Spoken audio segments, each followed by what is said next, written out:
Francis. I don't know, I've been feeling a lot of frustration and agitation, and I've been told that it's my choice, but I don't know why I choose, and it doesn't seem like I'm choosing it. That I choose to be in ignorance, and I choose to believe to be in a separate self, but I don't think I just don't believe it. I just don't believe that I'd want to be, agitated and frustrated. No. I understand you don't want to be agitated or frustrated. But that's not where the choice element occurs. The choice element occurs when we choose to be a separate consciousness.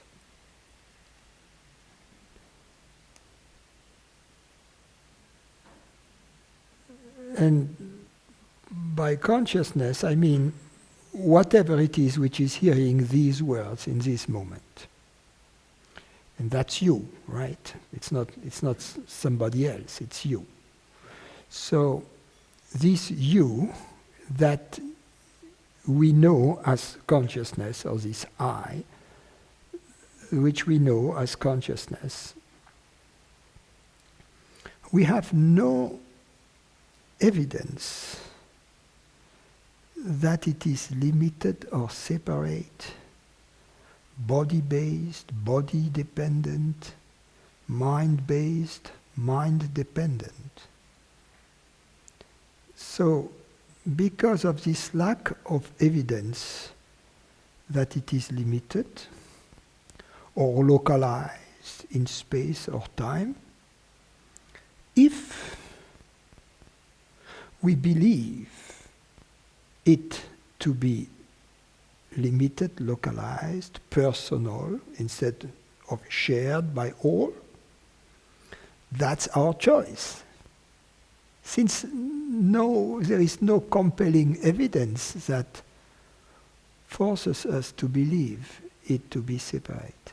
There is a choice, there is a freedom element here. You see?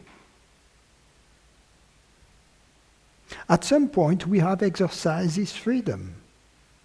And we keep exercising it every moment we believe to be a separate entity. Let's assume, let's take my usual metaphor of Santa Claus. As we were very young babies, infants, we had no concept whatsoever of Santa Claus. Up until at some point, our parents told us about Santa Claus, right? We never saw Santa Claus, really. We never saw Santa Claus landing in the house through the chimney and bringing all the Christmas gifts or whatever, right? And however, at least there was some evidence about the existence of Santa Claus, which was the corroborating evidence of independent witnesses, our parents and aunts, etc. What we didn't know is that they were lying, right? But at least in our innocence, we had some legitimate reason to believe that we were separate, that Santa Claus existed, right? If you think about the evidence we have that consciousness is dependent upon the body or localized or whatever, the only evidence we have is that comes from our parents and society around us. And it's just because everybody around us believes that such is the case, that we have adopted this view without checking them out. So the evidence we have that consciousness is separate and limited, etc., has the same weight and the same origin as Santa Claus.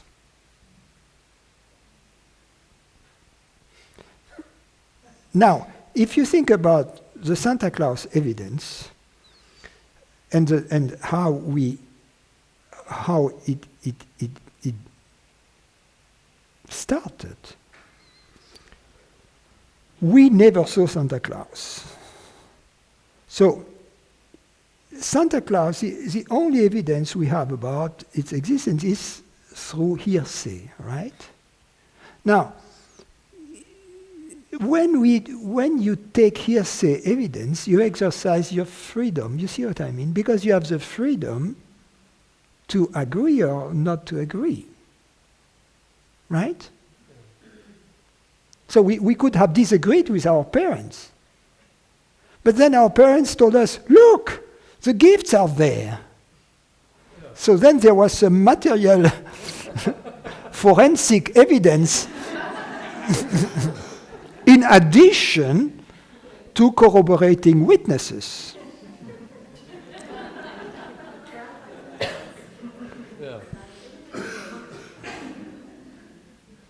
However, in the case of consciousness, there is not a shred of forensic evidence. You see? Yeah. So then we have to ask ourselves the following question: do my parents or people around me from which I inherited this belief, do they have a different means of knowledge than I have, than me? You see, it's like if a physicist tells us about gravitational waves, that there are gravitational waves, and they have discovered and established the evidence of gravitational waves. I'm inclined to believe them. Why? Because they have access to these satellites, and experiments on board of these satellites that can make all these measurements. So, in other words, they have means of investigation. They have tools that I don't have. You see, but if we think about anything we can know about consciousness from within, right? Aren't we in exactly the same as good a position to make this any kind of determination about consciousness as our parents? Or do they have something we don't have? A special tool like a satellite? No, they don't, obviously, right? They don't have a consciousness satellite to measure consciousness waves. You see? So they are not smarter than we are in this regard.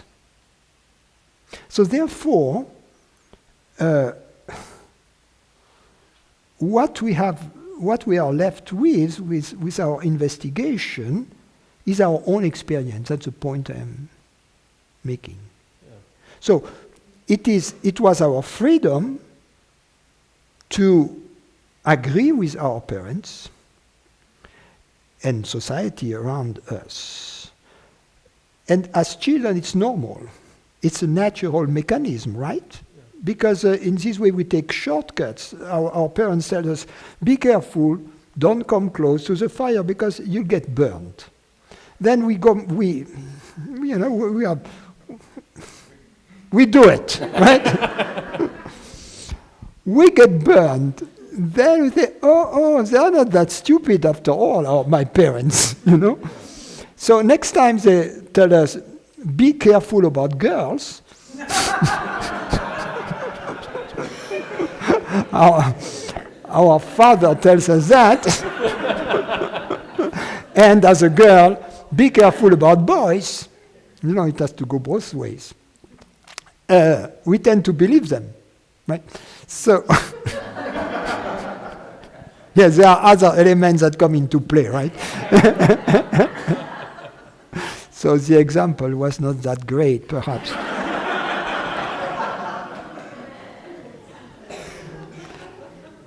Anyway, where was I?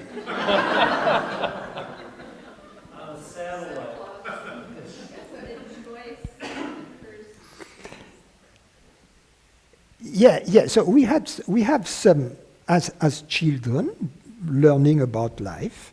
It's normal that we trust our parents, at least provisionally. And so they tell us all kinds of stories. Like, for instance, if you want to be happy, right, you need to have a good job, you need to live in this country, you need to do this, you need to do that, to have a nice car, to have a whatever, right? To be married with, to have lots of children. And then you try to apply this recipe for happiness and you discover it's not working, right? And then you look at them and you ask yourself the question, are they happy? And you say, hell no! So you say, gee, why did I trust them and follow their recipes? When you understand that, it's true adulthood. Most people, they never reach true adulthood because they believe during the entire life that the parents' recipes work.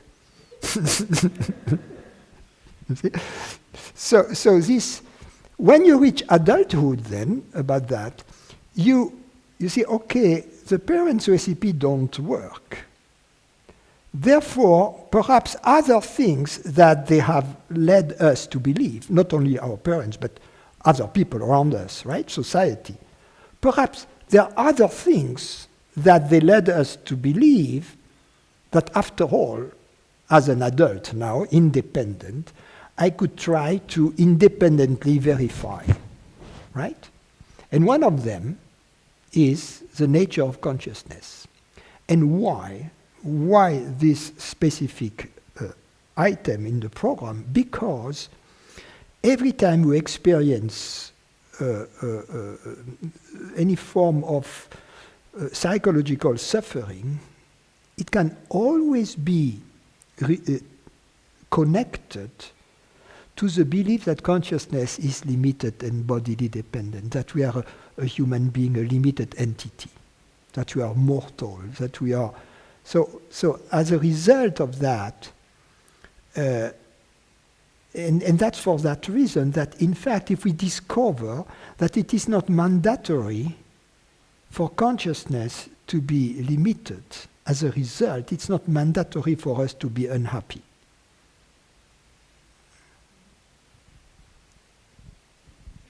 Yeah, I guess the problem is I just, because I feel like we've broken it down quite a bit, you know, like just like every weekend. And I still, oh, sorry, I guess I just still catch myself setting out milk and cookies, you know, as a grown man. I just like I still kind of catch myself, you know, like just this morning driving down here. I mean, I don't know, I just caught myself, I guess, just believing. Yeah, but because what is important, you know, is that you don't believe either what the guru says. Because the guru, after all, might be as wrong as your parents. Yeah. You see what I mean? Mm-hmm. The only difference between the guru and the parents that you may notice is that the guru is happy. And that's an important one. Yeah. And actually that's the one that works. Because ultimately the goal is not to get enlightened. The goal is to be happy. Right? So if you go to a therapist who is depressed,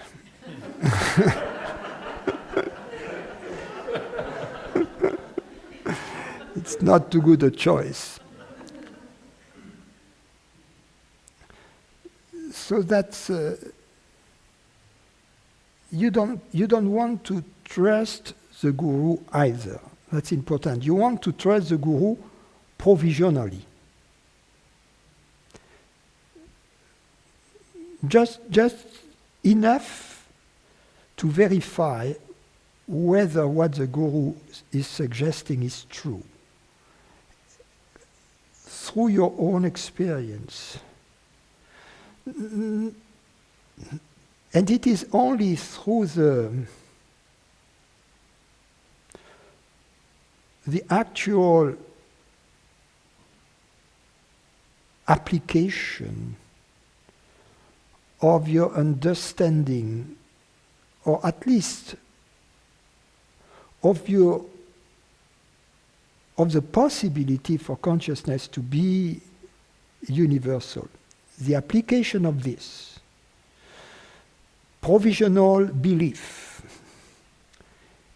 in your daily life, that you'll get eventually the conviction that it is true. But you cannot replace a belief with another belief, because then there is something still fishy in a belief, you see. It has to be your experience. So the teaching, the way the teaching operates, is that the teacher challenges logically and rationally these beliefs that we have inherited from our parents, culture, society, etc. So that you can realize that, after all, you don't know. You know, that was in fact Socrates' method.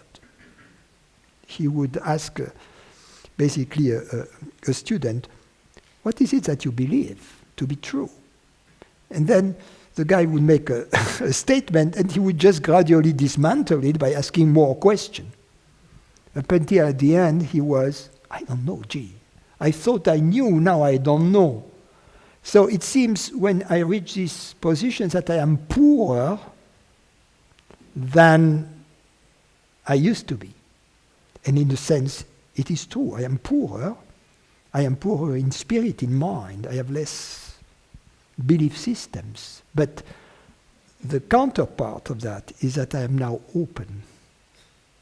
You see? And in this openness, I am open to the truth. I am open to reality that manifests itself from moment to moment.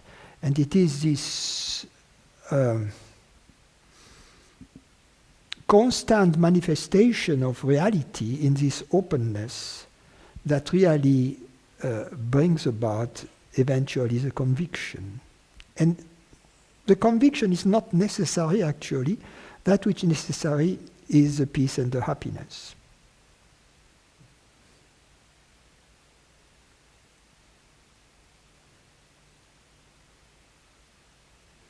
Because the conviction is still some mind stuff. If you got Alzheimer's, your convictions disappear.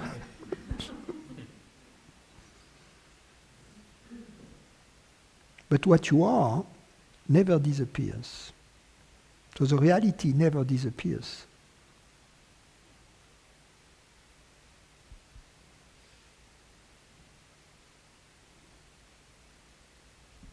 Is happiness an inherent part of that reality?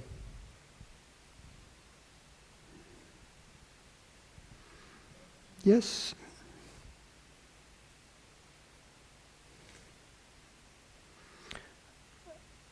The true nature of happiness or peace in its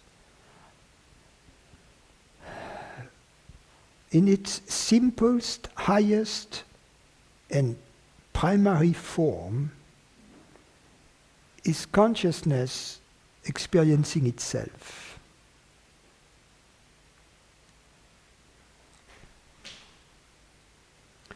So, an obstacle to this experience of happiness is the belief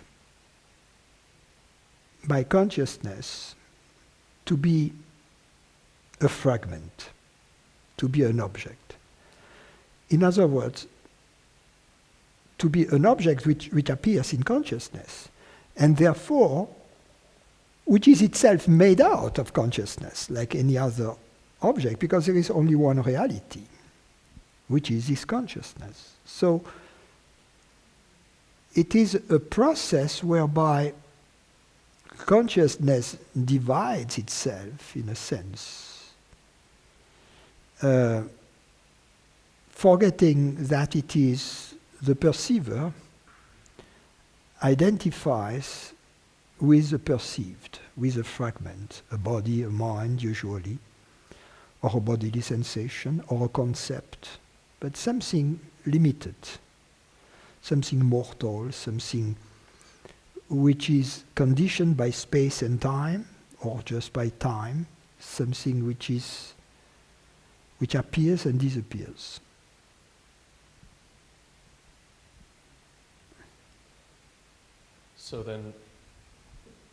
So happiness being true happiness being the result of consciousness Seeing itself. seeing itself. So then it's not Experiencing itself. okay. So then is it?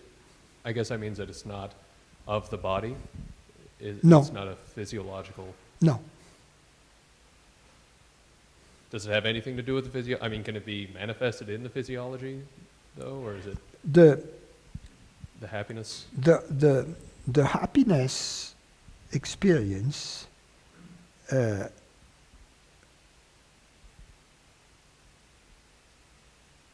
strikes, if you will, the physiology and strikes the mind. And the way the physiology is struck by it is a relaxation, a letting go of the mechanisms of fear and desire, which are tension in the body, and agitation in the mind. If you are in fear and desire, the mind is agitated, right?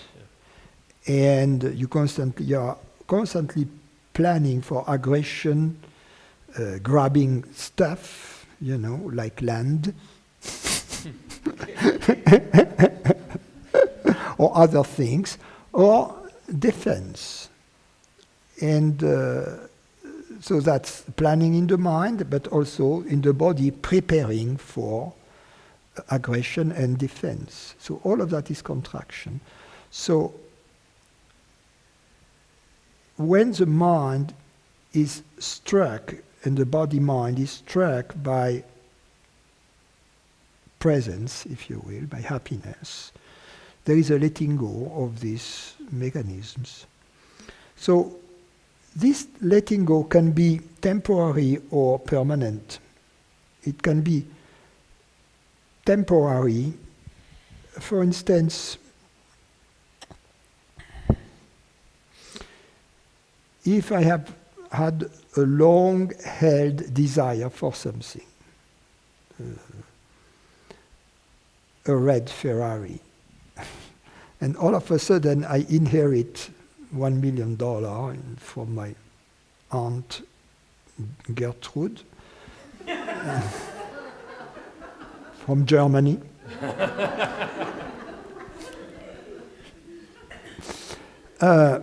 Instantaneously, the desire comes to an end, right? Because now I can afford. I just have to go to the dealership and order my brand new Ferrari, right? So no problem. So what happens that instantaneously there is a letting go of all this agitation in the mind and contraction in the body of this tension, towards the goal of the Ferrari. And I experience a sudden change of state of the body and of the mind, which I call happiness. But in fact, what I'm experiencing is a happy body and a happy mind, which have been simply struck by a partial glimpse of the desireless state. Because all of a sudden the main desire collapses, so what is revealed at that moment, not completely in fact, but is something that looks like and feels like a desireless state, because my biggest desire has come to an end. So I am desireless. Not for too long. Right? Because then I need the girl to go with the Ferrari. So that's a different story. And I discovered that the ones I like, they like Volvos.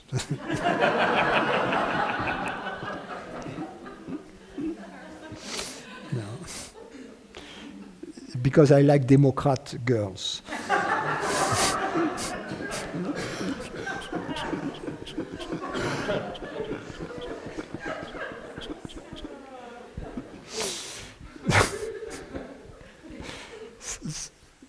So the desire doesn't go away for too long, you see. So that was a temporary relief, but not a fundamental relief. A more fundamental relief is when I connect with the universality of my true nature. This glimpse is of a different sort because now I am open to the possibilities that I am something else than a body-mind, that I am something else than an object, you see. And then I can go back to this place of awareness, which is in fact made of peace. So then I don't need to wait until the demise of my next relative to experience happiness. I can go knowingly somehow to this presence, and then it's easier. You see what I mean? And then I can go back again and again, up until at some point, this presence is felt as a continuum. Even in the presence of manifestation of the objects. Just as in the case of the sudden cessation of desire, I was experiencing a happy body, a happy mind, and everything around me being happy, because everything was permeated, in fact, with peace, and joy. I can have that, the objects, but the objects being permeated with the peace and the joy of the presence, you see. So I can have that in the presence of objects. But usually, this glimpse, I have it first in the absence of objects. It's just consciousness being aware of itself, seeing, experiencing its deathlessness, its immortality, its timelessness, its freedom from time and space.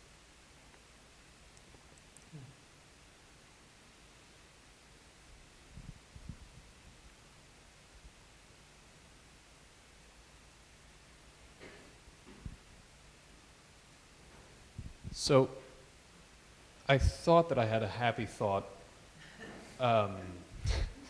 Hold on.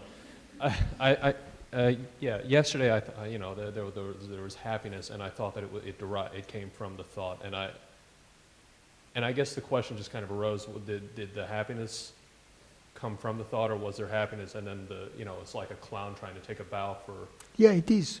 Yeah. We have to understand that the thought about our true nature is a happy thought. Why? Because it comes from happiness itself. So it's like a fish coming out of the water. The fish is wet. So the thought that originates from happiness is wet with happiness. So it's a happy thought. In the same way, the body that originates from happiness is a happy body, from the experience of happiness. It is still pregnant, if you will, with the presence from which it emerges. It is not any kind of thought that has this quality. Some thoughts originate from ignorance. some thoughts are just old thoughts that just come back to the surface. They are not fresh, creative, new thoughts. So the thoughts that are really pregnant, happy thoughts are the creative thoughts, or the thoughts of understanding, the thoughts of love. Because the thought of love comes from the experience of love. Or the thought of understanding comes from intelligence, you see. So these are the happy thoughts. Typically, as a truth seeker, to be practical, I may be driving and all of a sudden my thoughts drift to something I've read, something I've heard in satsang, and I experience, as a result, a joy which is causeless, in fact, you know. It's not like being based upon a Ferrari or something tangible. It's just the joy to be, you see.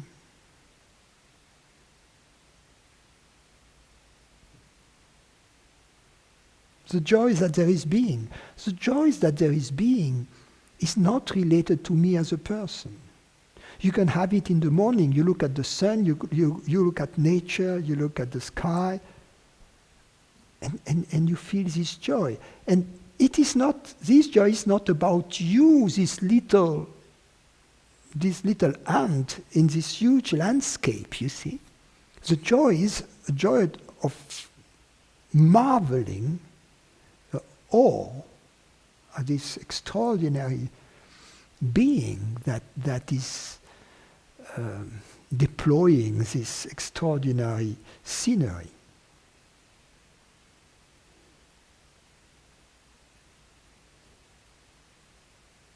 And you'll see that when there is true joy, true happiness, there is nobody in it. You know, it has this quality of, it is for the sake of itself. You know, it is not for and as soon as a little me comes in and say, oh, I am here enjoying this thing, but unfortunately, I'm not going to always be here enjoying this thing. It poops the party.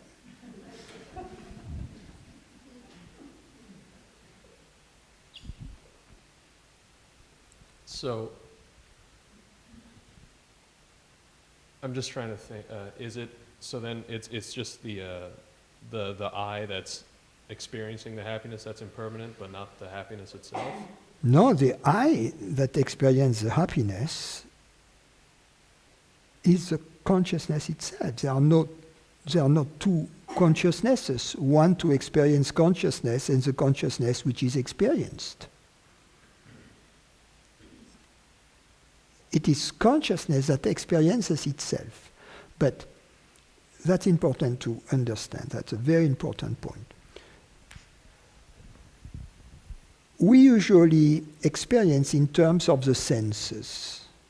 And mostly, in fact, for most of us, in terms of sight, of the sense of sight. Of course, some of us experience, if you are blind or if you are a musician, you tend to experience a little more in terms of sounds.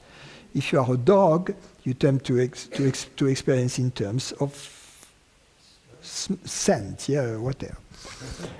And but we experience in terms of the senses. So when we try to experience consciousness, the natural tendency is to project a lookalike of consciousness in the mind, which is a concept, which is an image, perhaps something transparent, or a mirror, or a blackboard, or a white wall, or something of that sort. But what about just like a sensation, like an electric kind of? Perhaps also a localization, a bodily sensation, yes.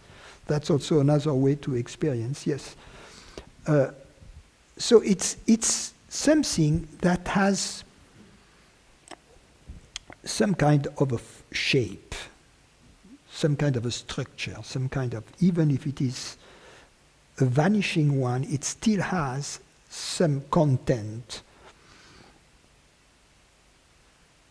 The experience of consciousness is not of the mind. So that's why to make you, and we know it, we know the experience of consciousness, but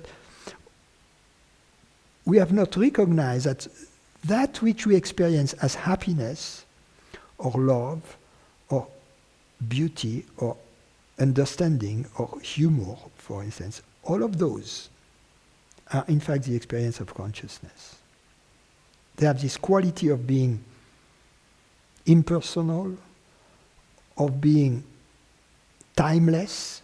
How long does it take to understand a joke? You see what I mean? You have jokes that are delayed. You see, you mean you can spend days before you understand it. And all of a sudden you're walking in the street, you say, "Ah!" and then you start laughing. But it didn't take days to understand the joke. You see what I mean? These days, they don't count. Because during those days, you were not understanding the joke. The only thing that counts is this very instantaneous moment when you get it, when you get the punchline and bingo. And so it is the same here. So this experience of truth, of love, of beauty, it has this timeless quality that first appears as instantaneous, no duration, but then appears as presence, as something that is always here. Like consciousness is always in the background, so to speak. It's always in the background, but when you look at it, it takes no time to look at it.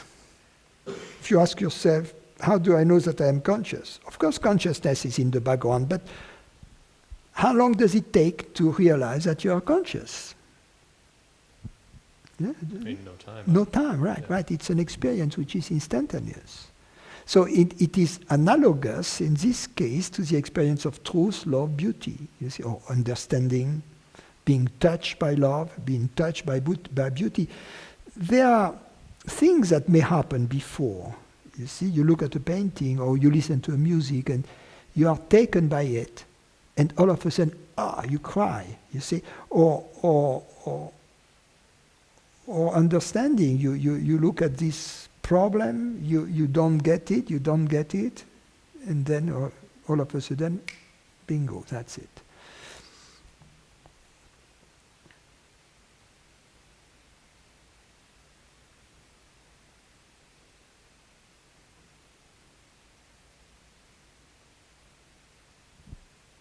So to go back to the point I was making,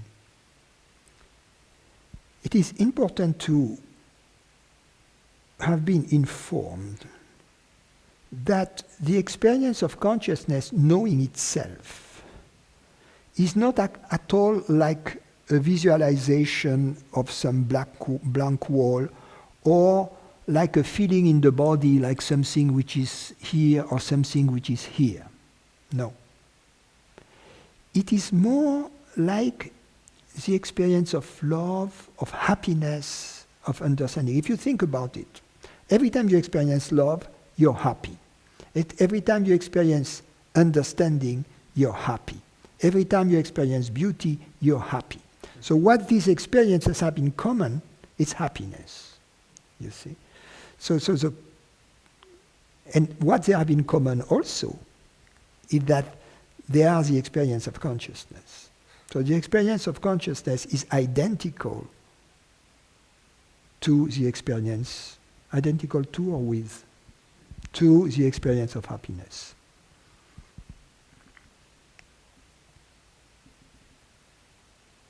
That's important, because then we are not kidding ourselves as a truth seeker by trying to experience, to have the experience of consciousness, trying to visualize consciousness, to see it We know, no, no, no, no. That's not what it feels like. It feels like happiness. So if there is no happiness, it's not consciousness. You see, that's important.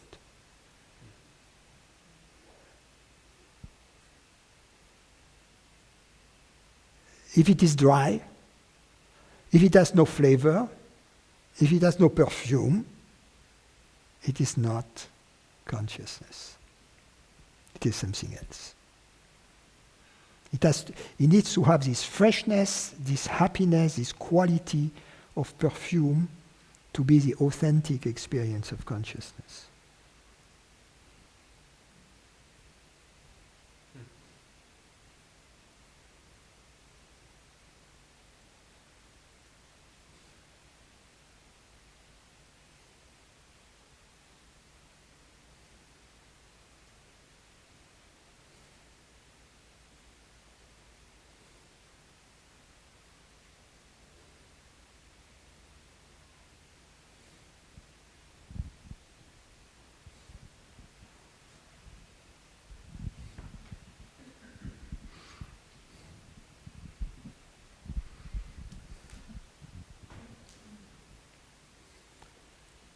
To experience consciousness as itself.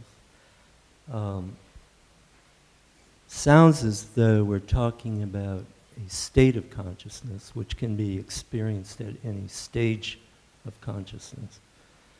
And consequently, it would seem to put it in the framework of potentially being a desire, which then would trip us up.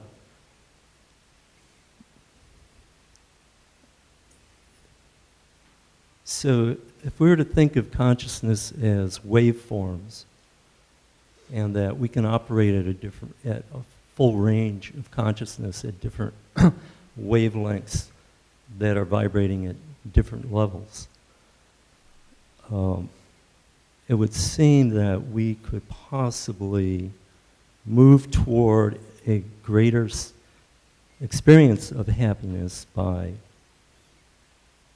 approaching that frequency level, whereas any word has a particular frequency. Some people characterize the word Om as the highest frequency that we can experience. So if we were to approach happiness, or the word happy, from that point of view, it would seem that carrying around a mantra or something with the two-syllable word happy, might lead us toward a greater amount of experiencing of this sense of happiness. But potentially this seems like it's all a trap, because it sounds as if it's put in a context of a desire. And, you know, as supposedly the Buddha said, it's all about impermanence, unsatisfactoriness, which is pursuit of desire, and separateness. So the question might be, if we're looking for this thing, if we're seeking, which is desire, then it's sort of a trap, because it takes us out of the moment-to-moment experiencing of just being. And if we're talking about the word happiness, and frame it in the context of a state of consciousness, then again, we might experience that as another trap, where again we're dealing with desire. So, if we're being and experiencing in a non-dual state, which can happen at any level of consciousness,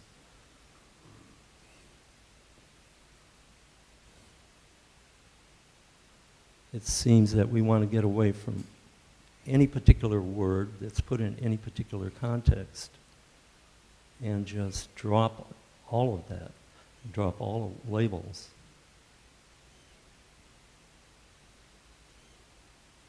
So what's your question? I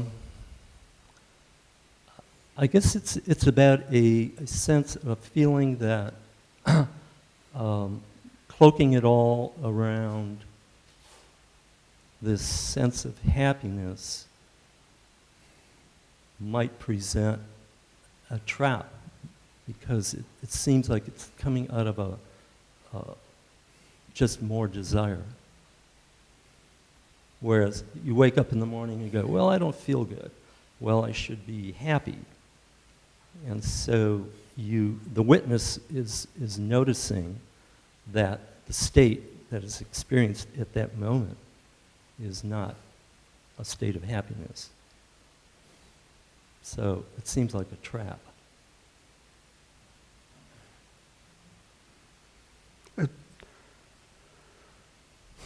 You're saying that to experience suffering is a trap.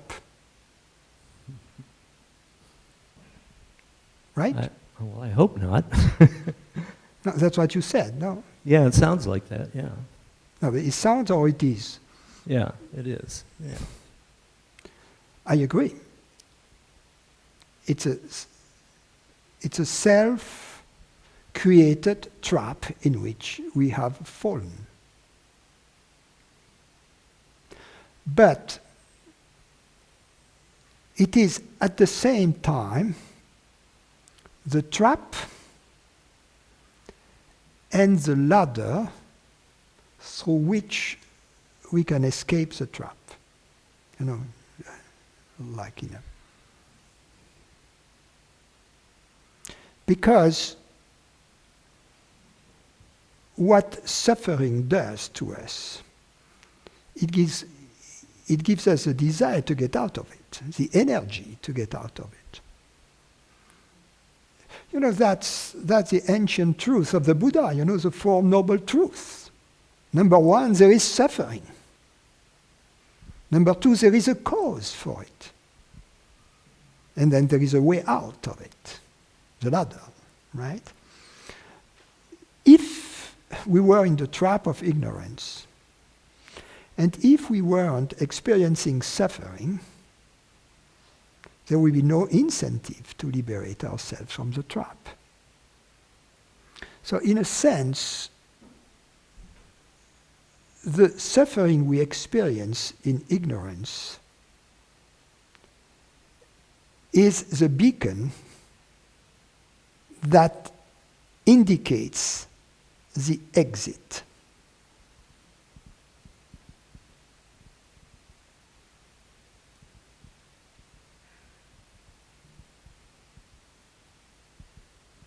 So from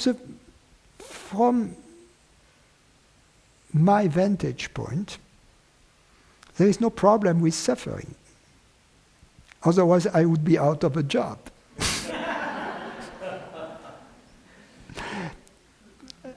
Not to say that the friends who are here because they are suffering. No, because you can come here just for the sake of, for the enjoyment of it. You take, like you go to the movies. Or the chai. Now, something else about what you just said about states of consciousness. It depends on how we define consciousness. I define it as that which is hearing these words in this moment. That has no states. In other words, meaning it's noumenal. Yeah, right. Okay. That which perceives a state is itself not a state. That which perceives the states is itself not a state. That which perceives the phenomena is the noumenon, it's not a phenomenon. So that which perceives the states is not the state. So, of course, if you read books on psychology, you will have all kinds of states of consciousness. But here we are talking apples and oranges then, because the way I define it is as that which perceives the states. And that which perceives the states, the perceiver in chief, if you will, is not a state. But when you're talking of a perceiver and that which is perceived, then you're not non-dual. You're in non-dual when you're only perceiving without the witness. Yes, I would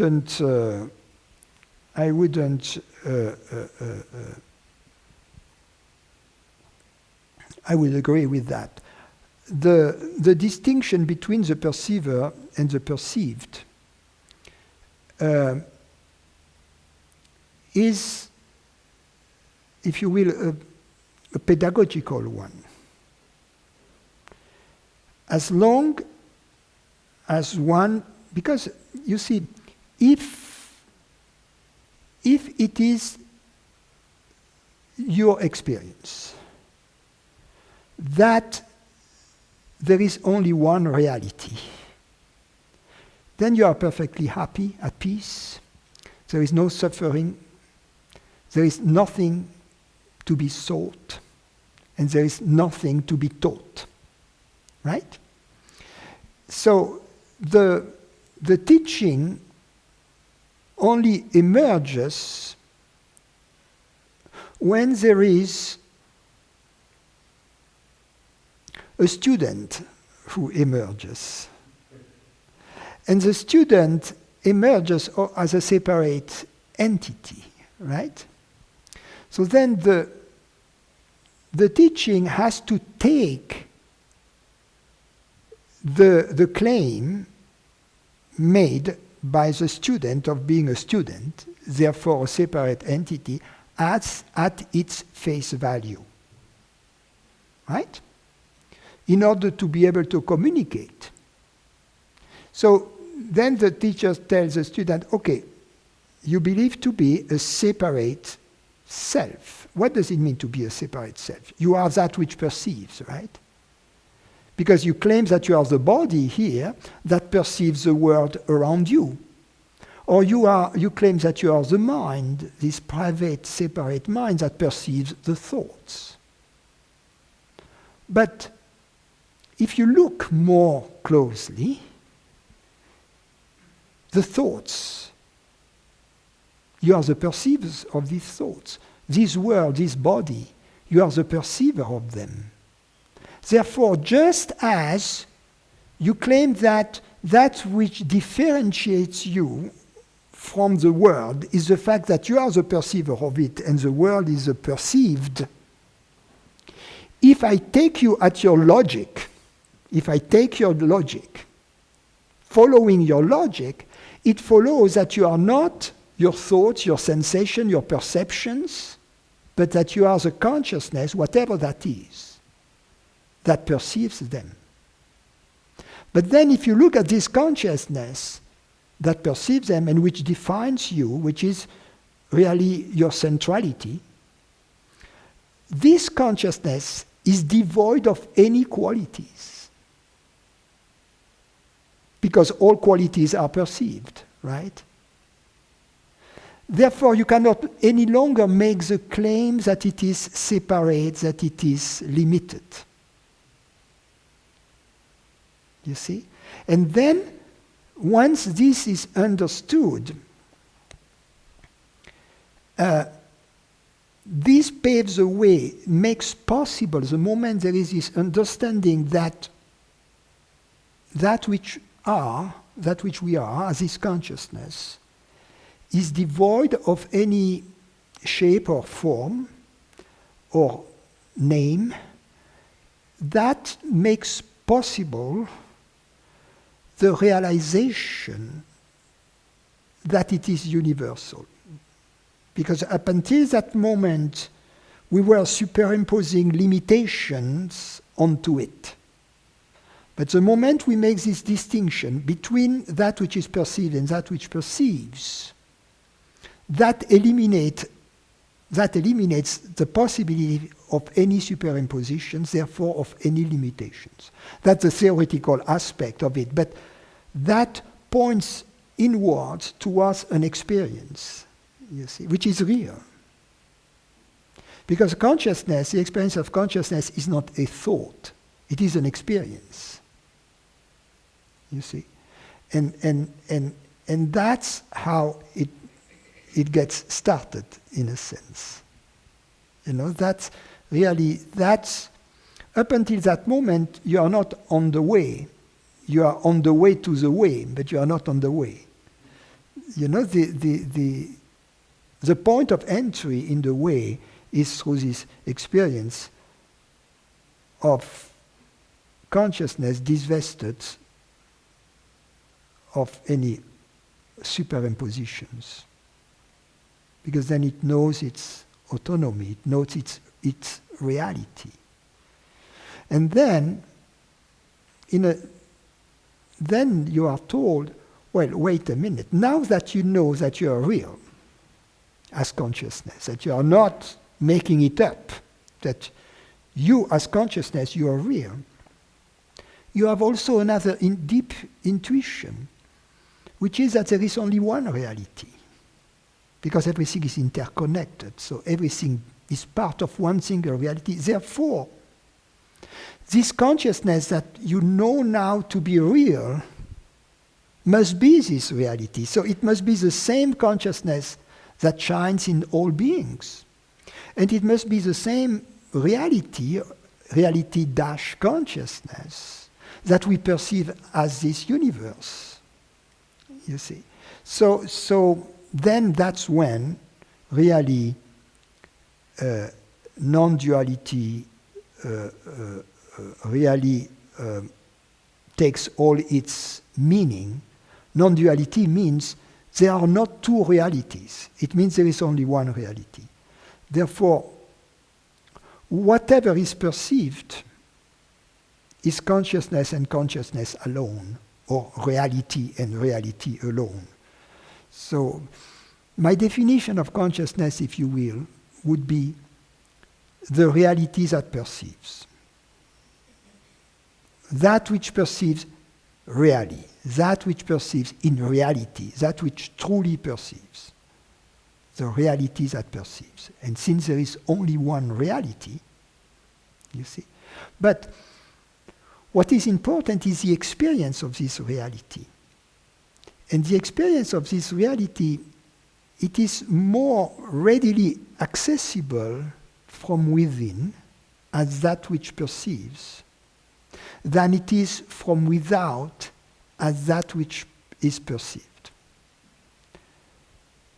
So we experience it first as that which perceives, and then we understand that everything that is perceived is nothing else than it. And therefore, that's the word of the Quran, wherever the eye falls is the face of God. Everything we see is divine reality, divine presence. But we cannot readily and easily go there through the external path.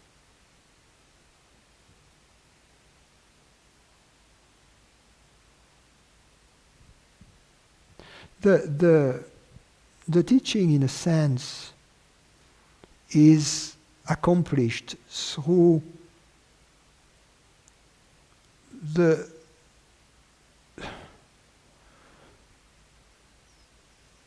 teacher seeing the student as God, or as this reality, if you will. And that, in a sense, communicates itself, that awakens within the remembrance of the divinity of consciousness. There is this beautiful saying by Rumi, who says somewhere,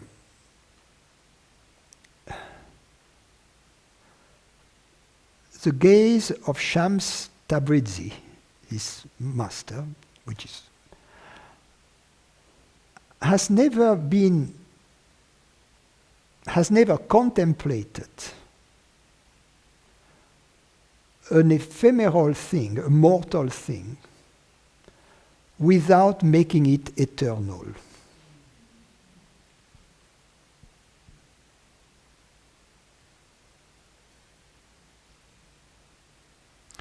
in the Indian tradition, they have also this saying, to see all beings in the self and the self in all beings.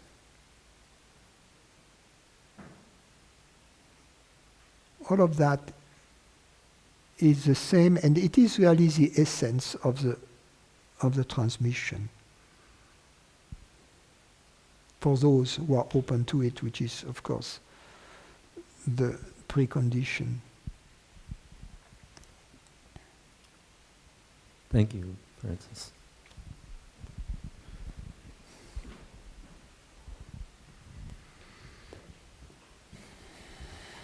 Hi, thank you.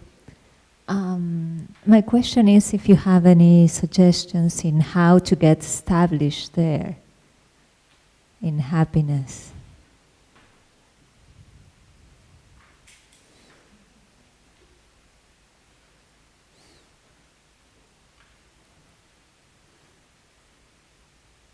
Because it seems for a moment that the trance comes. Well, the first thing is not to become addicted to the trance, because the trance is a state of the body-mind. The trance is a temporary side effect, but it is believed to be important in the beginning. Why? Because we are addicted to the senses and to the perceptions. And what the trance is phenomenal perceptions, body stuff and mind stuff and universe stuff, seen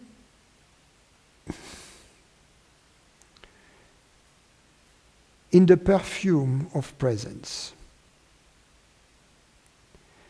But it is still an object. So the perfume in it is not an object. But any shape, any time or space bound quality of it is an illusion. So therefore, if we had an experience that had a beginning in time and an end in time, it is worth nothing. To be attached to that is a hindrance on the path. That's why the ultimate goal is peace, is established in peace and happiness, knowingly. And what is important for that is clarity of the mind and transparency of the body. The mind, even after the initiation, the entry on the path, there are leftovers from ignorance, both as belief systems and as feeling systems. Feeling to be separate, belief to be separate. In India they call those vasanas. The general idea of the sadhana that follows the initiation is to realign, because consciousness doesn't need to be realigned or changed. Consciousness is just perfect the way it is. It's just to realign the way we perceive the body and the world. And we think about those in a way which is consistent with consciousness being universal. That's the goal. And different teachers and different schools, different traditions have different tools for that end. But what is important is to understand that the tools in and by themselves are useless. It's like let's assume your Ferrari we were talking about breaks down, and you have it towed to the repair shop. And then the mechanic there tells you, you know, I'm going to see the football game. I don't have time to take care of your car. But all the tools are here. Be my guest. What are you going to do with the tool? You are not a mechanic. You see what I mean? The tools are useless.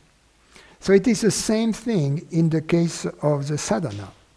The tools of various schools are useless unless the mechanics is there. So that's why. And the mechanic is more important than the tools because depending, for instance, if you are in America, in America there are like, I don't know, 20,000 different types of screwdrivers. In France, we have 200, and in third world countries, you have 3 or 4, right? And finally, everybody can get the job done. So what you really need is a good mechanics. You know, so that the guru is a mechanics. You know, he has to kind of find out what's the problem with your car and fix it. It takes. That's why I'm here. It takes. Yeah. Well.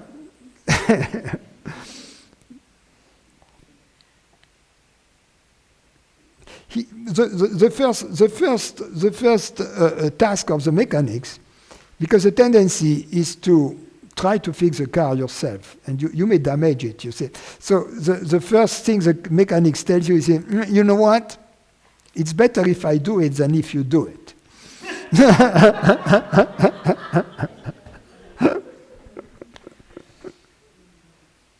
Why? Because we are. It's only natural. It's not natural for the ego to commit suicide.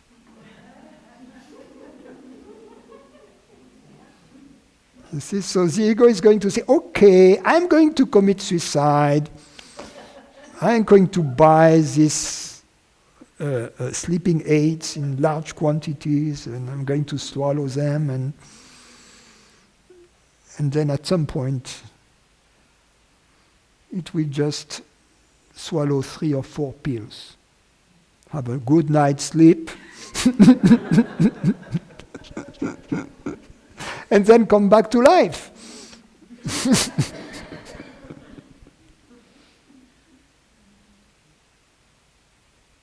So I just forget about it. Yes, I mean, it may happen.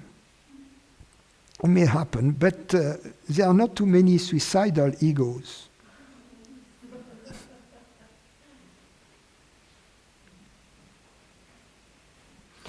The best form is assisted form.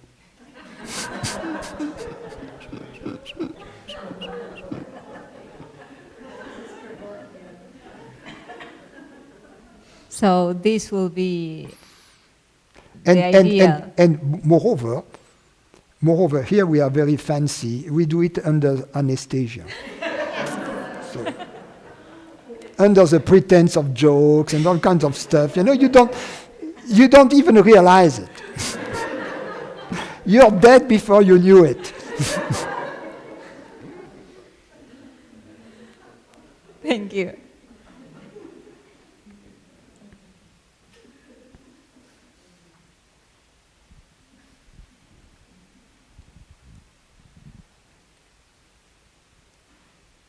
Seems to me a little bit of an unusual question, but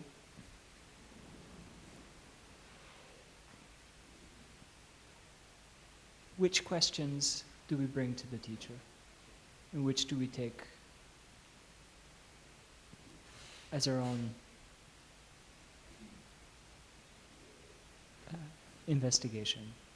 And what would be your advice for when one of those investigations should be brought to the teacher?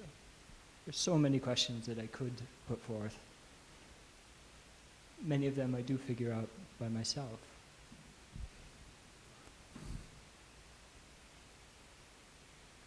Well, the ones we figure out by ourselves, they cease to exist. So they don't count as questions any longer. So there is no point bringing to the teacher questions that are no longer questions. So by definition, I would say if you bring a question, it should be a question that you don't have a solution for, or sometimes you had the solution but you want a confirmation. So that's also because then, although you knew it, you want the teacher to put the question to rest for you, you see, because you may, sometimes you may feel, okay, I feel this way, but perhaps my teacher feels a different way, and that bothers you. You see, so you may have questions like that, and so this interaction in the teaching is a little multi-faced. It has various sides to it. Basically, the question that you want to bring to the teacher is the question you ask. That's a koan. The fact that you have asked this question means that it was a question you were meant to ask. It was a question that was meant to be asked. All is well and unfolding as it should at every moment. Sometimes people come here, not really here, but mostly when I was giving satsang, it's Tuesday, it must be Francis in Amsterdam or places like that. People who are satsang experts. They go to whatever teacher is in town at that moment, and then they meet among themselves and they do the reviews, guru reviews. There are guru reviews on the internet, I have very poor ones. I guess it's because what I say about guru reviewers. So they have their sweet revenge. But I have my revenge here. And I can have it every weekend if I want. So that's great fun. So it's one thing to be in love with truth and a student of truth, and it's a totally different thing to be a guru reviewer. Just as it is one thing to be a musician or an artist, and a totally different thing to be the reviewer or the critic for the New York Times or whatever, the musical critic, It's a totally different thing. It has nothing in common. Reminds me of just a joke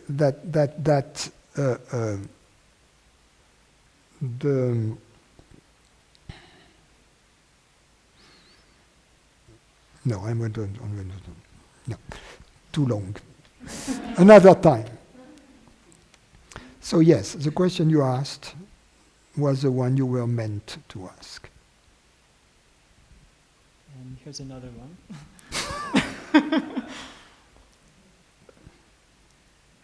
There's some questions that it's fairly clear to me are not directly related to truth, but do have a facet there, and that's bothered me in my contemplations.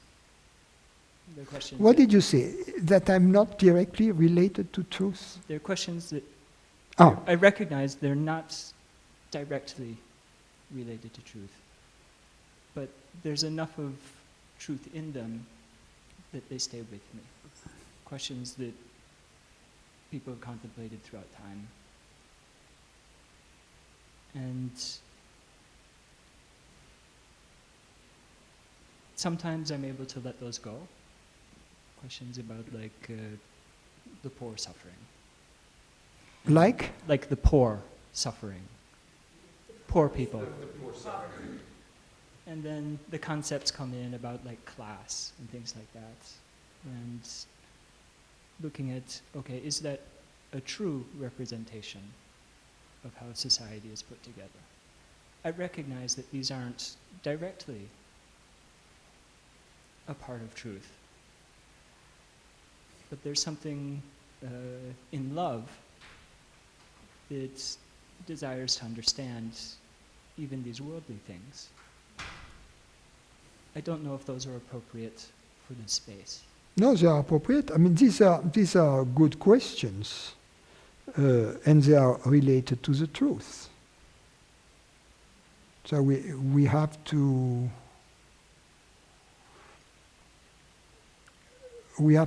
understand them. For instance,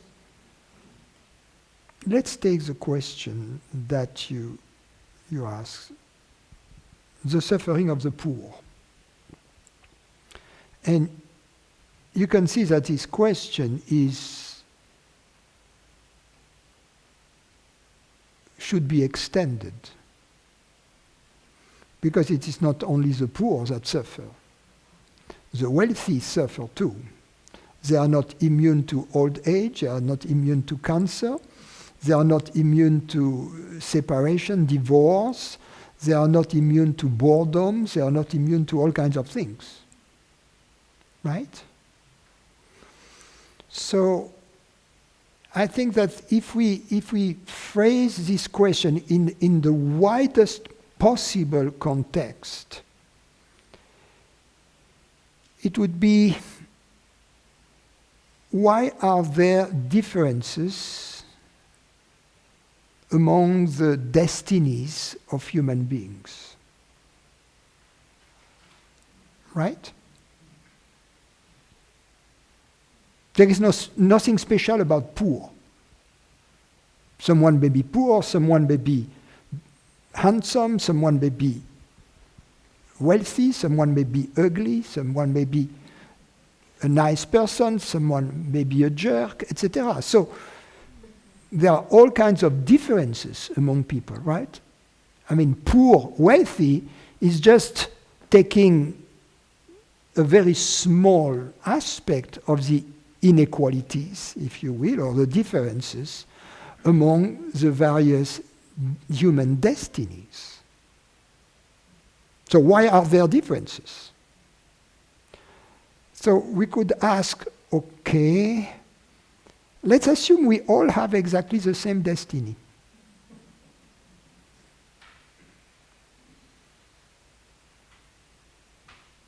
Yeah, right, because the opposite of that would be everybody is the same, right? Everybody looks exactly the same. Everybody is eternal, doesn't age, because there are also differences there, right? So you get born at age, the best age, I don't know, your choice, 18. Everybody is perfectly beautiful and looks exactly the same. There's no gender difference either. So everybody is hermaphrodite, right?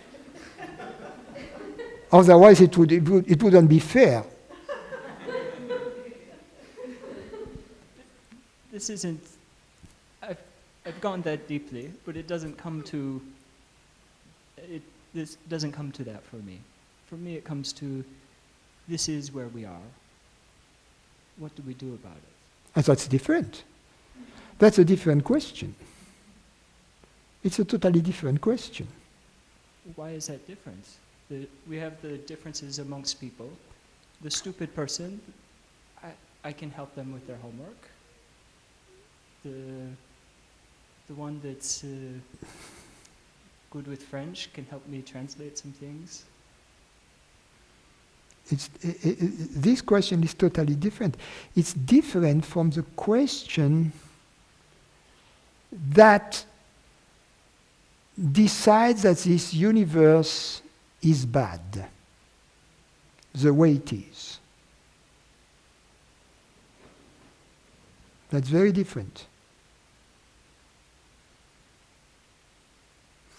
To do something about a situation that appears to you is a totally different thing than to judge this universe as being bad.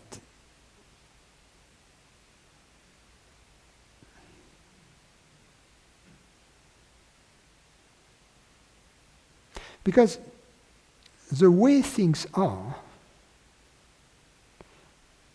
is not the result, even if, let's put it this way, even if you assume that in part the way things are the result of the way people are, the way people are is a result of God's will. You see? The way the sky is, the way the mountains are, the way the stars are, is a result of God's will, right? But the way people are is also a result of God's will. It's not the result of personal will. There is no such a thing as personal will. Because what I will comes through me as a person. There is no independent entity here to will this or that. Therefore, the way, another way to put it, God being omnipresent and omniscient, everything that happens under his leadership, control, and power, and knowledge. Therefore, it's all his. As Ramana Maharshi used to say, let the one who created the mess take care of the mess. He's the mess creator. The question is that we judge the mess. We judge it to be a mess, but in fact God, no. After he created the thing, on the seventh day, he said, not too bad, my creation. And he took a rest. He contemplated, he was happy. So that's what I was driving at. What I was driving at is we don't like the inequalities, the differences. Let's assume everything is the same. It would be boring. You see, it would be bland. I mean, there would be no fun. It would be all according to your desires. You would desire the girl, and the girl would say immediately, yes.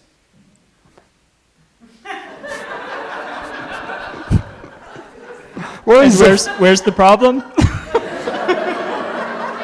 But there is no fun.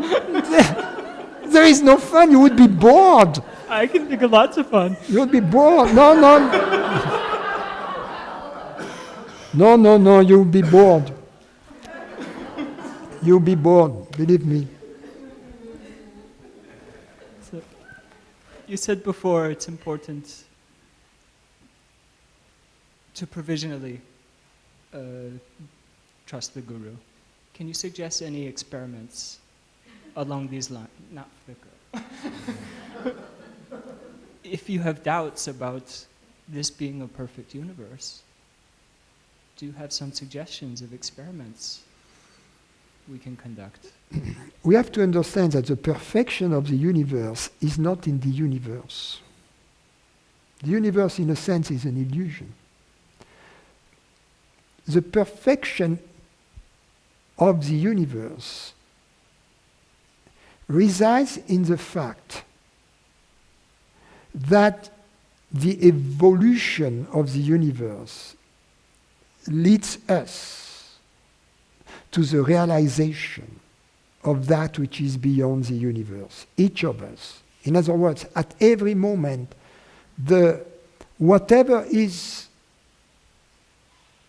available to us, whatever appears in the field of awareness,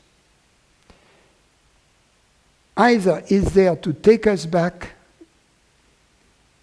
to reality, or just to celebrate reality, to remind us to celebrate reality. So the true nature of the universe is, in a sense, pedagogical and celebratory.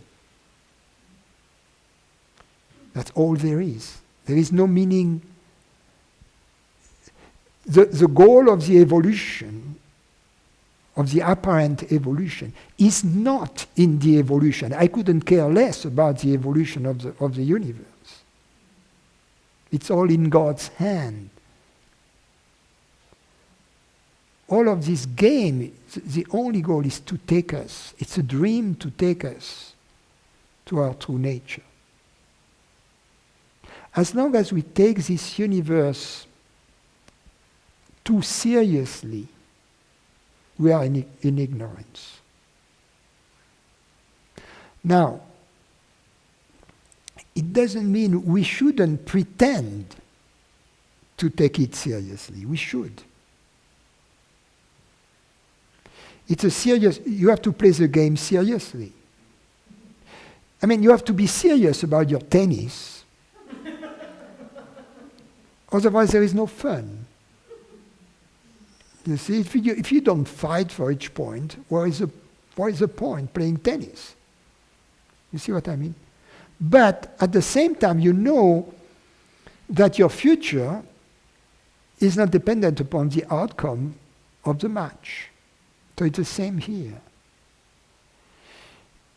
You play the game as if it mattered, knowing that, in fact, ultimately, it doesn't matter.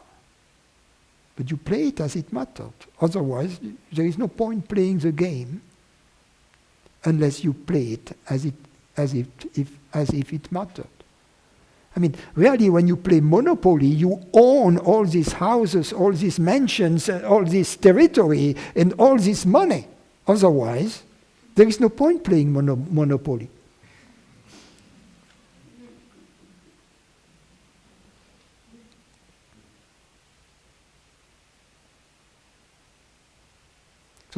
So therefore, yes, be compassionate, follow your heart, follow your intelligence, follow your sense of beauty. We are all different, but as we fall in love with truth, all of these qualities of compassion, and of intelligence, etc., they will manifest. And they will spread around us, and they will... But it will be not the result of an effort.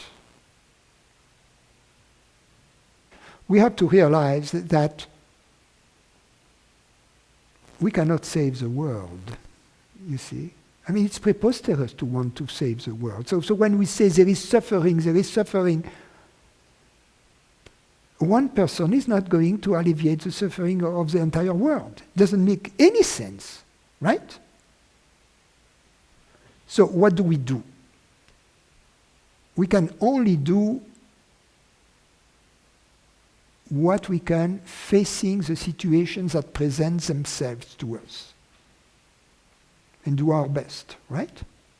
And if everybody would do that, the world would be a much better place. In that sense, in that relative sense. But that's all we can do. So basically, why do we do that? Because we feel good about it. And it's normal. Why are we feeling good? Because we are playing the game right. If my serve is right, it feels good. If I have a solid contact, if I see the ball flying just in the corner, then it feels good. You see, that's playing the game well. So that's the same here. It feels good. It's all about happiness, really. If we follow happiness, the world will be a better place, everything will be harmonious. Because we don't want to be happy alone. It doesn't make sense. We cannot be happy alone. We can be happy only if we share our happiness. So it's inherent to happiness to be shared. Why? Because happiness is the experience of our universality.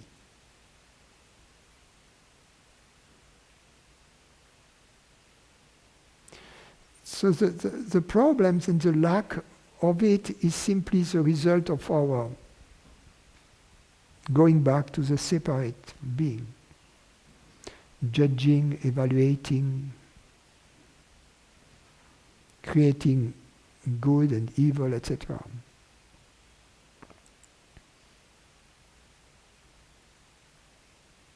All kinds of belief systems we have. The world is full of, and history is full of saviors, you know. Stalin, Napoleon, Fidel Castro, Hitler, Pol Pot.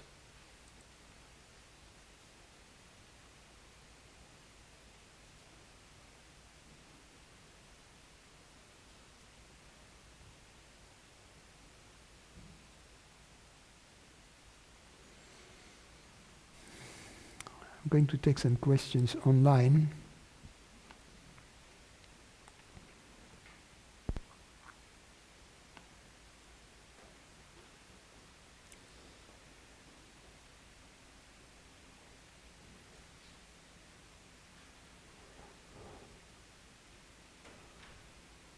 Okay, there are questions I didn't answer last week. Oof.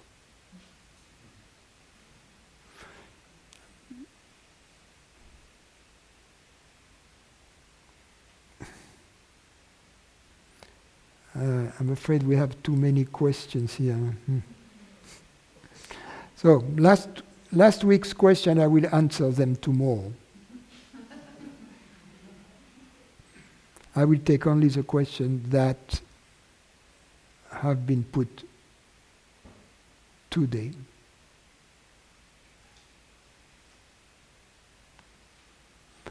Maureen, can you tell me something more about that my body takes over the energy around me? When I am with someone that is scared, further sometimes I feel that my body too is scared. When I meet somebody with headaches or abdominal pain, the body takes it over, and strangely, the other person is feeling better. Knowing that we are the same, we are one, how can this happen?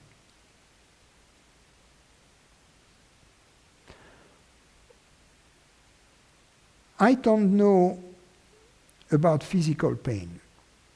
However, with physical pain is often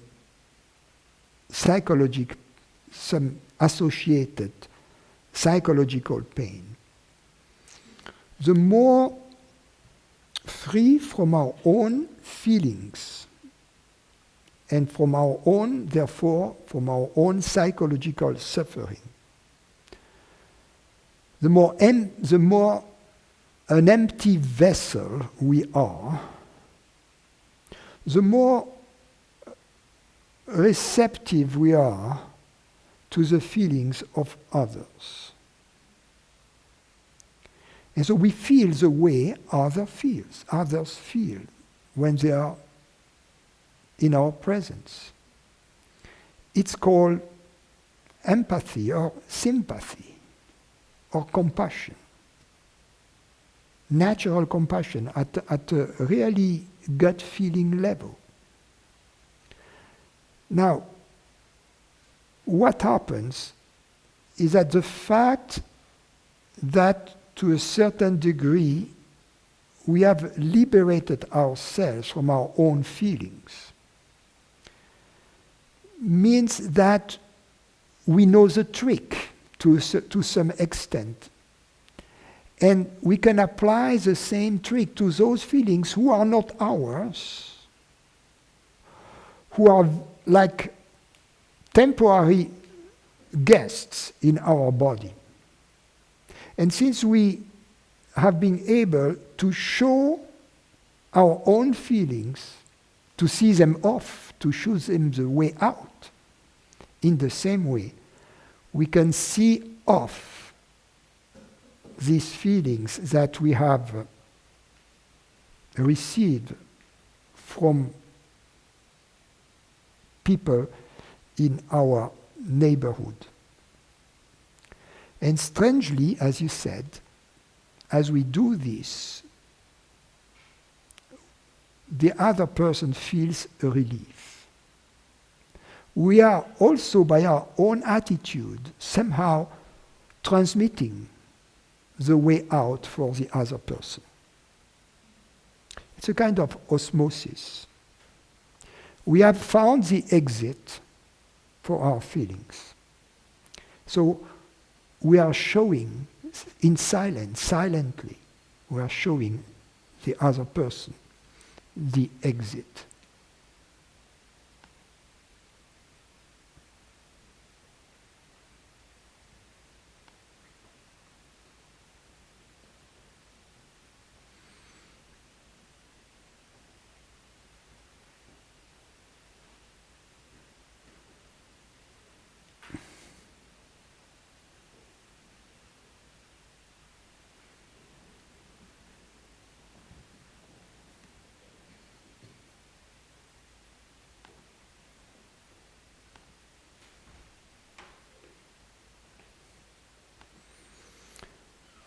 Javier,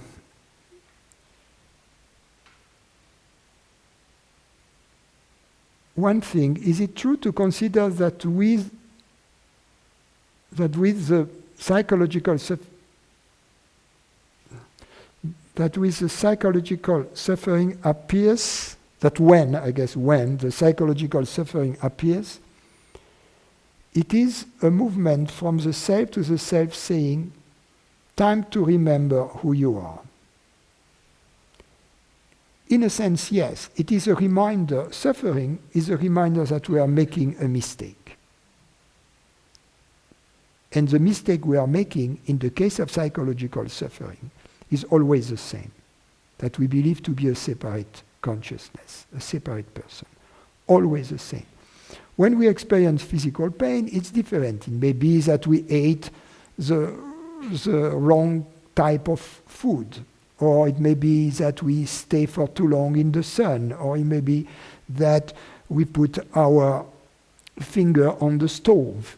But so there are many origins to physical pain, but regarding psychological suffering, it's more simple. Always the same mistake. That's the original mistake. That's the original sin. Second question. My wife asks, once you have died, is the experience of death the same for the lover of true nature than for the ignorant?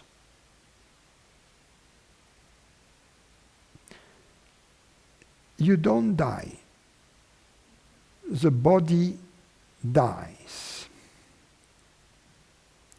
The lover of true nature never dies. The ignorant never really existed.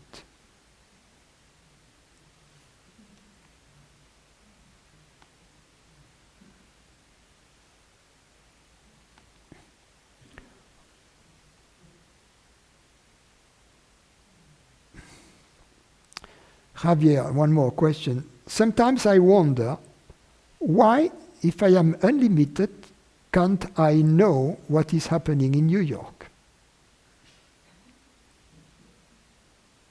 Well,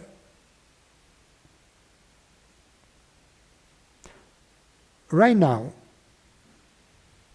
you know only what is happening right now. You don't know right now what was happening yesterday.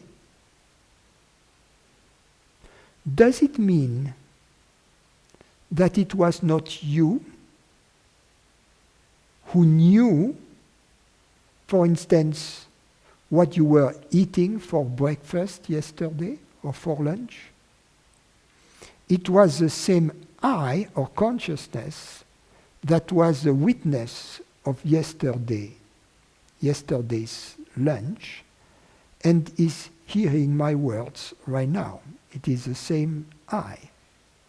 However, unless I mention it, and it is not the same thing, yesterday's lunch is gone forever.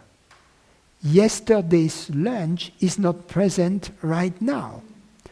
Does the fact that yesterday's lunch is not present right now imply that it wasn't you who was perceiving it? In other words, does the fact that something is not present in mind right now, imply that the consciousness is not perceiving it? Transpose that to yesterday's mind of Javier is another mind that the mind of Javier right now. Obviously, since you don't have access really to this yesterday's mind. Even when you remember, you have access just to a recollection, which is not the real thing. The recollection of a past thing is not the same thing as the past thing. Does the fact that right now you don't have access to yesterday's Javier's mind imply that it was a different consciousness? No. So just as there is one mind, today's Javier's mind, and another mind which is yesterday's Javier's mind, the same consciousness has access to these two minds, the mind of today, the mind of yesterday. We don't notice it. Now, there is Javier's mind right now, wherever you are, and there is Francis' mind in Temecula, California. Does the fact that there are two minds imply that there are two consciousnesses? No. You see? Just as it is the same consciousness, and you have no problem admitting to it, that it was the same consciousness having access to these two minds, Javier's yesterday, Javier right now. It can be also the same consciousness having access to these two different minds, Francis right now, Javier right now. Think about it. Food for your mind.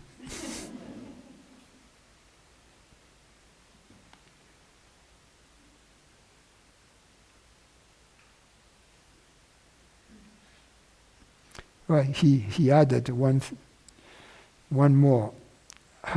Related with the possibility of knowing what is happening in New York, maybe it is for the same reason that when we dream, we decide to identify only with one of the characters and not with the rest of the cast. Well, actually, Javier,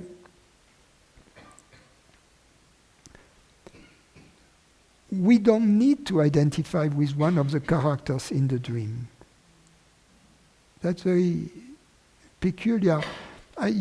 As we liberate ourselves from ignorance, we have more and more dreams in which we are not identified. They are just like a movie. When you are in a movie, I mean, you may identify with one of the characters, but then there is another character that comes up, you identify with the other characters. For instance, you have two characters that are nice. You know, the man and the husband, the man and the woman. They are the nice people.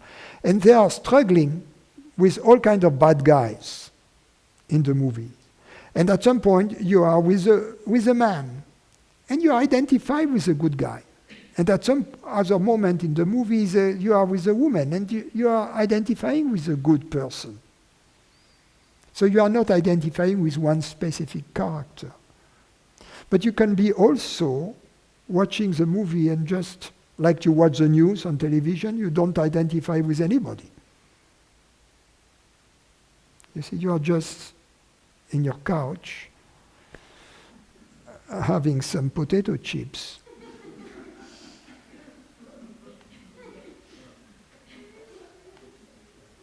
Catherine. At the moment, I sense an inner force which pushes me to detach from the world. At the same time, there is an enveloping force which makes me feel happy to be in the world. Altogether, there is a surge of spiritual independence, as if my being didn't depend on anything. Does it seem a good sign to you? Much love to all the friends in Temecula. Yes. That was a simple question. Julien. Western psychology proposes that everyone is engaged in a process of self-actualization and individuation, becoming a more integrated and emotionally mature person. What is the relationship between this process and the state of self-realization in Vedanta?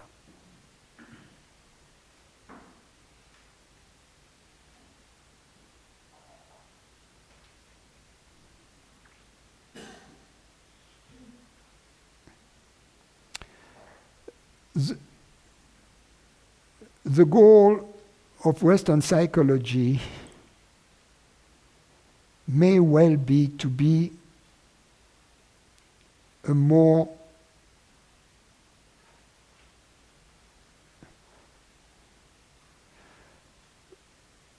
a more integrated and emotionally mature person.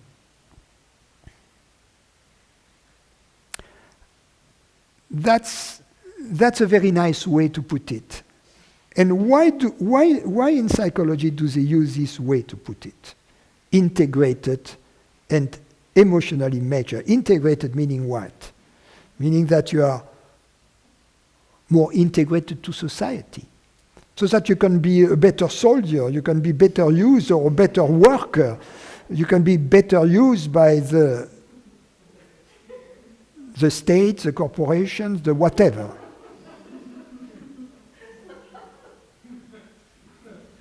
And yes, in a sense, that's the goal of most of our educational system, unfortunately.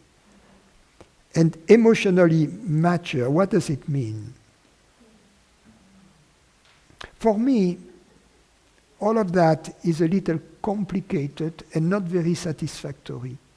I would replace becoming a more integrated and emotionally mature person by a simple word, happy.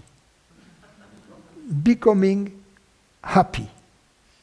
But they cannot say that in psychology. Why? Because they aren't happy.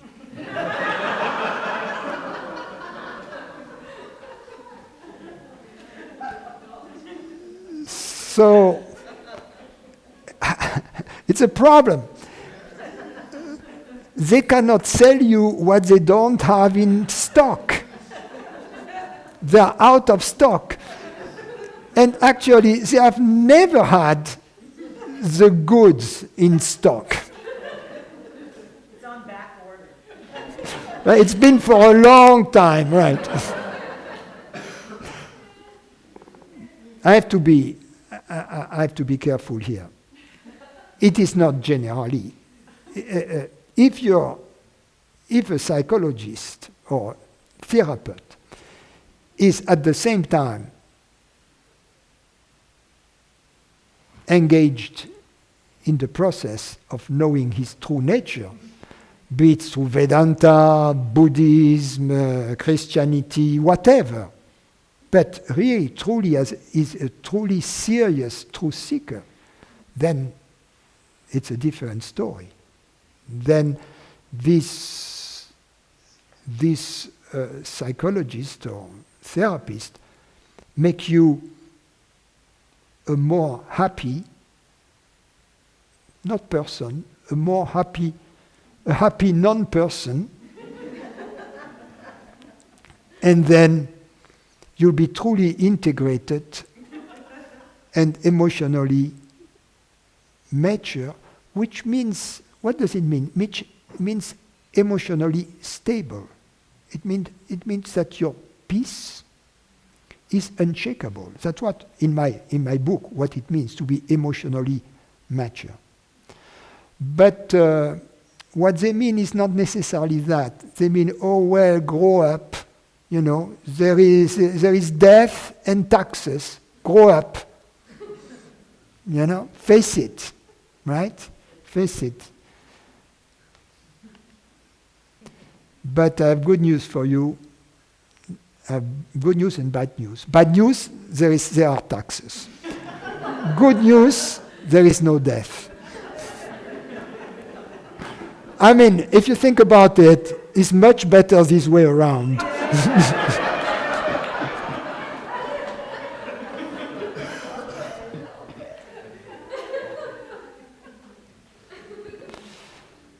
Esim. I had this experience of pure self-aware consciousness as a big I. There were no objects and no perceptions. But it was an object because it had a beginning and an end in time, although this self-aware consciousness as a feeling of I is there even when body and perceptions are there. I cannot reach this empty and pure version of it again.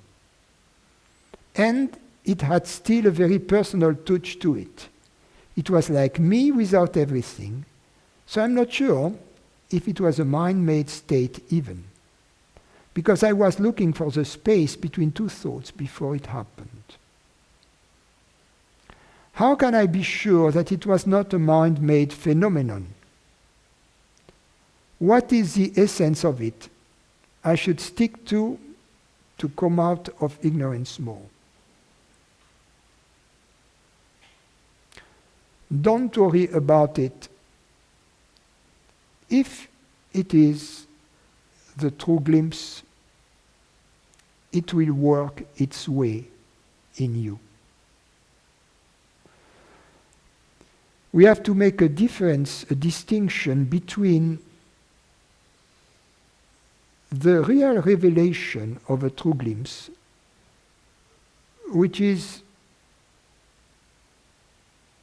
at the same time very personal in that sense that it is very intimate. It is a revelation about the true nature of our intimacy. And the mind and body landscape that is the companion of the glimpse. The mind and body landscape has a beginning and an end. The companion of the glimpse parts company from the glimpse. But the essence of the revelation of the glimpse never gets lost. Mary. More and more I experience presence, and it almost feels like a peaceful state of mind, being alert and at the same time remaining not involved, ordinary but deep. I am on the right track. Since many truth seekers seem to be searching for the Big Bang experience or guru worship.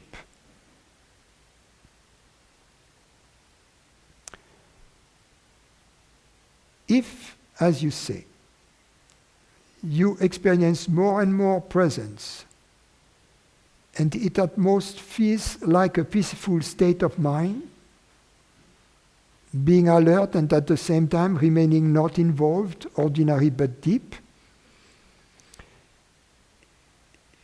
if it looks like the right track, if it feels like the right track, if it sounds like the right track, it must be the right track. The other question is the extraordinary to be found in the ordinary events? That which is extraordinary is that there are events at all, that there would be events at all. So therefore the extraordinary is there with every ordinary event.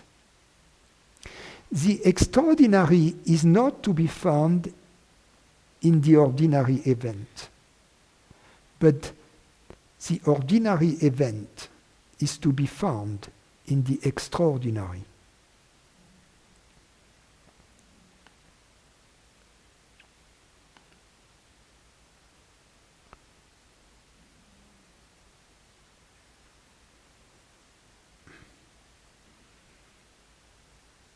Prasana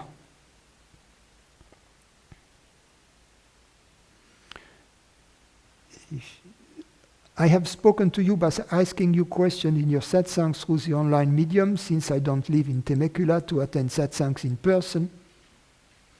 I found your advice helpful. I had once asked you a question about meeting the right teacher.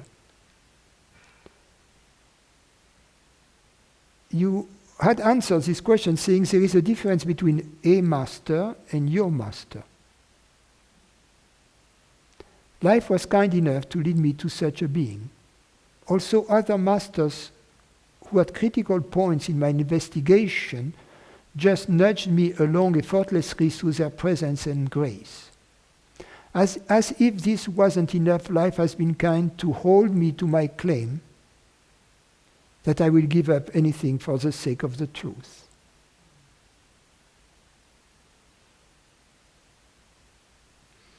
I'm so very thankful for this.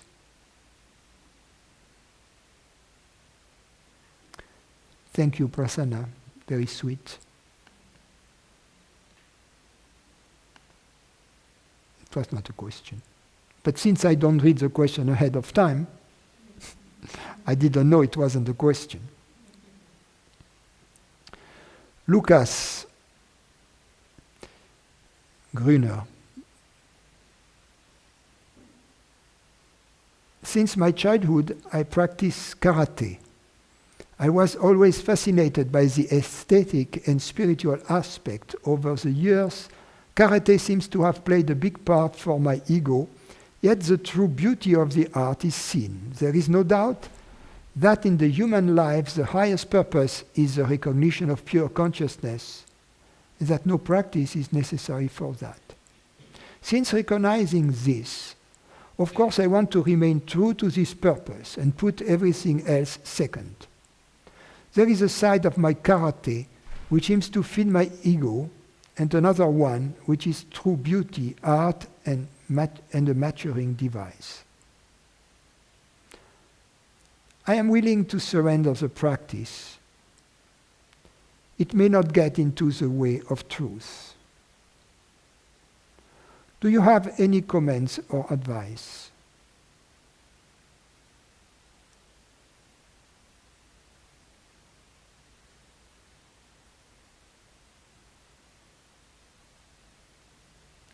As long as you enjoy this practice, I don't see any need to surrender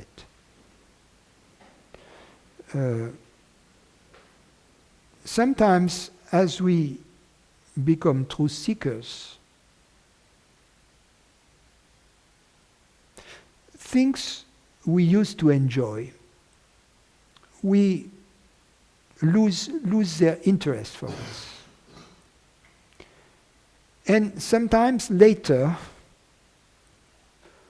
some of these things, we resume doing them. When I fell in love with truth, I stopped going to nightclubs, I stopped playing tennis, I stopped skiing. Later on in life, I resumed tennis and skiing.